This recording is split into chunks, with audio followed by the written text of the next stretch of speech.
Welcome back. Each day at 5:30 a.m., the national anthem would play. There'd be a short pause, and then the Ray Man would get to talking. The Ray Man, of course, is Ray Dunaway, and he's been behind the mic each weekday morning in WTIC AM 1080 for the past 29 years. We're happy to have Ray in Studio A this morning. So but not much longer. No more alarms. You had your last show. You're retired. What's it going to be like to sleep in, Ray?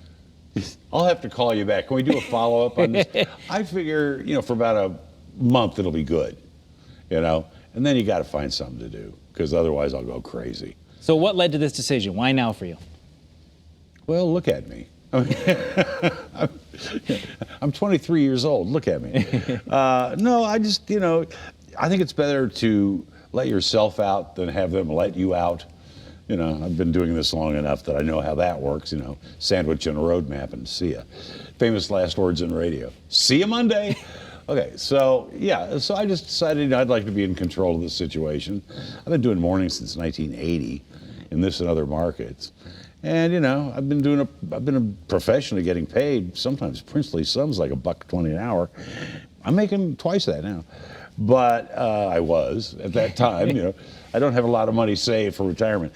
But nevertheless, no, I just decided, it was not a bad time to try something else. Although, I don't know, we'll see. I'm missing it already, so it could be worse, but we'll see. Tell me about your time at TIC. So many things changed over the years, but really the thing that probably you got to start with is you basically took over for Bob Steele. A voice that still to this day is, used on commercials and things. I mean, I was a kid growing up in Connecticut. If I hear Bob's voice, I know it immediately. Like all these years later. Like those school closings too, didn't you? Exactly. So you TV guys wrecked But that's a big, and it's the same for you. There's a relationship between those listeners and that host on the radio. Radio's special like that. Well, and I think this market is special. I don't think Bob Steele would have worked in any other market, but he worked here. Now, I've worked some other markets. I don't know if I worked here or not, but nevertheless, I think that's something that there are all these little traditions that he did that you'd go, what the heck is he? Because when I was at Trinity, my roommate listened to him in the morning. I'm going, what is this? Here's the guy, and he's doing his poems and all his this tongue twisters. Tongue twisters, word of the day. And I'm going, yeah, this is really good. But, the fact was, people got to like it. They got used to it. And, they say this is the land of steady habits. So I'd like to think that for 20 whatever years it is, I was a habit. Well, Matt Buckler, who writes the media column at the Journal-Inquirer, he started his story about your retirement saying that Ray started our days with information and a smile. And I thought, good. I bet you'd like that. That's why I wanted to ask you about it. Thank you. I thought to myself, I bet Ray would think that was the goal. Well, sometimes you're sitting in there, and bear in mind you're in a room by yourself. Got an engineer across the glass, got a news guy over here. And I've had some partners, which helps. But yeah, you just kind of wonder how it's playing. Oh, you guys think that was really funny? Yeah, okay. He's like, start laughing to yourself, I think is the way it goes. So, but was that the goal? You got to give them the information. They're just waking up. They're getting in the car, driving to work. But also maybe if they crack a smile, that's okay absolutely. Too. Absolutely. Especially now. It's just crazy now. As you you're in a serious business, so there you go. But yeah, it does. Just let them relax. Let them like each other. Have them be proud to be here, because this is a great place.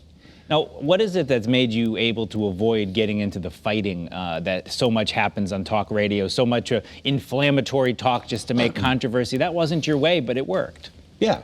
Look, everybody has a right to their opinion. As long as you you state it intelligently and, make your case, you've got a right to be heard. And, my whole thing is that really it's best that you get, I'm by and large conservative, was. Well, I guess I still am, even though I'm not working. But, the fact was, I just, I didn't want to take a point of view per se. So, everything's funny. Let's just be real. And so if you can't laugh, what's the point? So, yeah, we used to laugh quite a bit, have a good time. I love it. Love the people I worked with. It's marvelous. As you look back at 29 years, are there moments that stand out, any big ones that you think, I'll always remember that? Well, 9/11 was one. I think the other thing is like snowstorms. We used to love snowstorms. And basically, I'd stay at the station I had an inflatable bed, which I still have yet to bring home, an inflatable bed, and I'd spend the night there. Sometimes I'd go on at 2 o'clock in the morning just because I love it. And with that station, TIC, it's got a great signal. So sometimes I do night shows and play some music, talk to people, and just get them on the phone. The thing I loved was the big one, the Halloween Storm. And so I remember doing that one. And the people who, at first it's an adventure. So if you're at home, the only thing that works is the radio because, well, there you go. It's all no power. And so, it used to be great. People call me up, oh, I'm playing Parcheesi with the family. We haven't gotten together in a long time. We've got a hurricane lamp. Oh, it's beautiful. Okay, first 3 days, it was okay. Then it's getting really ugly. Then the calls are changing. When are they turning my lights on? Yeah, it was. That was fun to listen to the way people changed. What are you going to miss the most? The audience. I'm gonna miss being involved to a degree, and I think I've been here at a very great time in Hartford. In that what went on.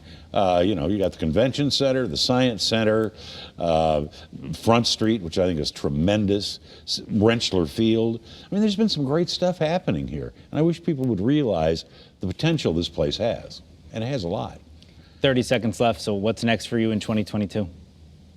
Well, I'm sleeping. I don't know. Honestly, I don't know. I got an offer from, and I won't make a big deal out of this, but I did have an offer to teach somewhere. So maybe I'll do that. I don't know what I'll teach. But you'll sleep. You'll sleep in, that for sure. Oh, buddy boy. I will be sleeping until probably, 7 o'clock. That's late, baby. Yeah, that's kind of how it's going to work. Well, congratulations on your retirement. Thank you for being here on CT21. All right. Thank you, sir. The great Ray Dunaway. Merry Christmas. Coming up, Coach Jim Calhoun retired from coaching not once but twice, this time maybe for good. We'll ask him about that. He's talking about that retirement announcement. He was the first ever coach. He built the University of St. Joseph men's basketball team. He's joining us after this quick timeout. He's a great guy. I love him.